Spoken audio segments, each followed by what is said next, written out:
அனைவருக்கும் வணக்கம். நீங்கள் நம்ம சேனலுக்கு புதுசுன்னா பக்கத்தில் இருக்கிற பெல் பட்டன் அமைத்தி சப்ஸ்கிரைப் பண்ணிக்கோங்க. தொடர்ந்து எல்லா வீடியோக்களையும் நீங்கள் பார்க்கலாம். ஆஹா, வித்தியாசமாக ஏதாவது சாப்பிட்றதுக்கு பண்ணி கொடுன்னு கேட்டால் வித்தியாசமாக உதப்பான்றால. என்ன பண்ணுறது, வித்தியாசமாகவே தின்னு பழகிட்டோம். வித்தியாசமாக பொண்டாட்டியால் சமைக்க முடியலன்னா என்ன, ஹோட்டலில் போய் ஏதாவது வித்தியாசமாக சாப்பிட வேண்டியது தான். ஆமாம், ஹோட்டலில் போய் என்ன வித்தியாசமாக சாப்பிட்றது? இதே மாதிரி தானே பொண்டாட்டியும் கேட்டா என்ன வித்தியாசமாக சமைக்கணும்னு. ஆனால் நமக்கு சொல்ல தெரியலையே. திங்க தெரிகிற வாய்க்கு என்ன வித்தியாசமாக வேணும்னு கூட சொல்ல தெரியலையே ஐயா. இந்த ஏரியாவில் இருக்கிறது பூரா பழைய ஹோட்டல் தான். எல்லா ஹோட்டல்லையும் சாப்பிட்டாச்சு, ஒன்றும் வித்தியாசமாக இல்லை.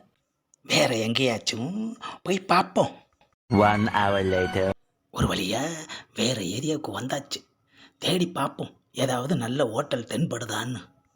ஆஹா, நாம் நினச்ச மாதிரியே புதுசாக ஒரு ஹோட்டல் வந்திருக்கே ஐயா. என்னது, ஹோட்டலோட பேரே வித்தியாசமா? ஆஹா, இதைத்தானையா தேடிக்கிட்டு இருந்தோம். கிடச்சிருச்சு. போய் இன்னைக்கு ஒரு புடி பிடிச்சிட வேண்டியதுதான். ஆமாம், ஒரு வாரமாக சோறே சாப்பிட்டு சாப்பிட்டு ஒரு மாதிரி ஆயிடுச்சு. என்னென்ன மெனு ஐட்டம்னு பார்ப்போம்மா. ஆஹா, இட்லி, தோசை, பொங்கல், பூரி, மெதுவடை, ஆமவடை, டீ. ஆஹா, எவ்வளோ ஐட்டம். நம்ம ஏரியாவில் இட்லி தோசையை சாப்பிட்டு சாப்பிட்டு நாக்கு செத்து போச்சியா. Later. என்னது, உள்ளே வந்து உக்காந்து இவ்வளோ நேரம் ஆச்சு, சப்ளையர் இன்னும் காணமே. வராயா, இவனை பார்த்தாலே வித்தியாசமாக இருக்கான ஐயா. ஏப்பா, இவ்வளோ லேட்டாவா வர்றது? இதுதான் வித்தியாசம். ஆஹா, ஆமாம், சாப்பிட என்ன இருக்குது? ஏன் போர்டை பார்க்கலையா? பார்த்தம்பா. ஏப்பா, 2 இட்லி, 3 வகை சட்னி, புரியுதா? அப்புறம் இட்லி பூவாகவே இருக்கணும், புரியுதா? போய் கொண்டா. A few moments later. மொதல் சட்னியை கொண்டாந்து வைக்கிறான். ஏப்பா என்னது? இதுதான் வித்தியாசம். மொதல் சட்னியை வச்சுட்டு அப்புறம் இட்லி கொண்டு வருவீங்க போல இருக்கு. சரி. என்னது, ஒரு பிளேட்டில் 2 மல்லிகைப்பூ வச்சு கொண்டாந்து வைக்கிறியப்பா. நீ தானே இட்லி பூவாக இருக்கணும்னு, அதான் வித்தியாசமாக பூவை எடுத்துகிட்டு வந்து வச்சுருக்கேன். ஆஹா, இட்லி சரிப்பட்டு வராது, தோசை ஆர்டர் பண்ணுவோம். ஏப்பா, தோசை இருக்கா?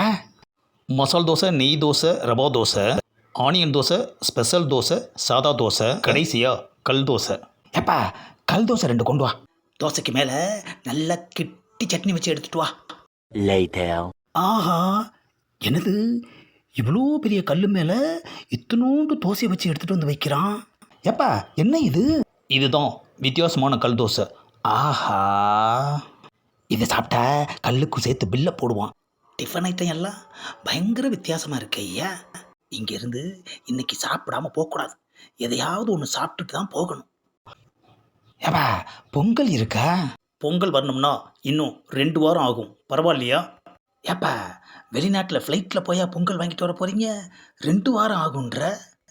இன்னைக்கு தானே மார்கழி 15, இன்னும் 2 வாரம் ஆகும் இல்லையா பொங்கல் வர? ஏப்பா, நான் தைப்பொங்கலை சொல்லலப்பா, உங்கள் கடை நெய் பொங்கலை சொன்னேன். நாங்கள் பொங்கலுக்கு தான் பொங்கல் போடுவோம். ஆஹா, வித்தியாசங்கிற பேரில் சாகடிக்கிறாங்களே ஐயா. சரிப்பா, பூரி மசாலா கொண்டு வா.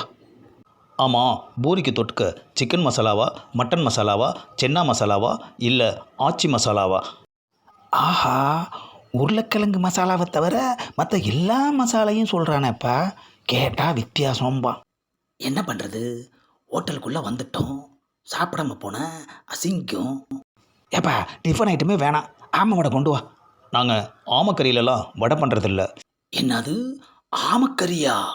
விளங்கிடும். சரிப்பா, 2 மெதுவடை எடுத்துகிட்டு வா. மெதுவடை வர்றதுக்கு 4 மணி நேரம் ஆகும், பரவாயில்லையா? ஏன்? உளுந்து ஊற போட்டு அரைச்சி ஸ்பெஷலாக உடனே சுட்டு தருவோம். முடிஞ்சுதுரா கதை சாமி. வித்தியாசங்கிறோம், ஆனால் ஒரு ஐட்டம் கூட சாப்பிட்ற மாதிரி இல்லையே ஐயா. சாப்பாடு ஐட்டமே வேண்டாம், ஏதாச்சும் குடிப்போம். ஏப்பா, ஒரு டீ கொண்டு வா. ஸ்ட்ராங்காவா லைட்டாவா? எப்படியோ கொண்டு வாப்பா. சர்க்கரையா நாட்டு சர்க்கரையா? நாட்டு சக்கரை போட்டு எடுத்துகிட்டு வாப்பா. உள்நாடா வெளிநாடா? ஆஹா, ஏப்பா எனக்கு எதுவுமே வேணாம், ஒரே டம்ளரு பச்சை தண்ணி கொடு. எங்ககிட்ட பச்சை தண்ணி கிடையாது, வெள்ளை தண்ணி தான் இருக்குது. ஆஹா, இப்படி ஒரு வித்தியாசமான ஹோட்டல் இதுவரைக்கும் நம்ம பார்த்ததே இல்லையே ஐயா. ஏப்பா இந்த ஹோட்டலில் யாராச்சும் வந்தால் எப்படி சாப்பிடுவாங்க? வாயால் தான் சாப்பிடுவாங்க. கேட்டதே தப்பு. சரிப்பா, கிளம்புறேன். இந்த பில்லு. என்னது பில்லா? ஏப்பா நான் தான் சாப்பிடவே இல்லையே. இப்போ இவ்வளோ நேரம் என்கிட்ட பேசிக்கிட்டு இருந்தீல்ல, அதுக்கு தான் பில்லு. என்னது பேசுனதுக்கு பில்லா? ஆஹா, ரொம்பவே வித்தியாசமாக தான் ஏன் இருக்குது உங்கள் ஹோட்டலு. வாய் நிறைய சாப்பிட்லான்னு வந்தா வாய்க்கிலேயே பேசியே சாகடிச்சிட்டு அதுக்கு பில்லும் கொடுக்குறானே ஐயா. பில்லில் எவ்வளோ போட்டிருக்கான்னு பார்ப்போம். ஆ, 100 ரூபா. ஏப்பா பேசினதுக்கு பில்லு 100 ரூபாயா? 1 ஹவர் பேசினா 100 ரூபா பில்லு, அதைத்தான் போட்டிருக்கேன். அத்தி, அதுக்கு ஜிஎஸ்டி வேறையா? ஆஹா, என்னடா இது அநியாயமாக இருக்குது. ஆஹா, தியேட்டரில் விற்கிற பாப்கார்னுக்கு தான் ஜிஎஸ்டின்னு பார்த்தா, ஹோட்டலுக்கு வந்து பேசுனா அதுக்கு கூட ஜிஎஸ்டி ஆயா? பேச வச்சு பில்லை போடுறாங்களே ஐயா. பேசிக்கிட்டே இருந்தா பில்லு ஏறும், பரவாயில்லையா? என்னது பில்லு ஏறுமா?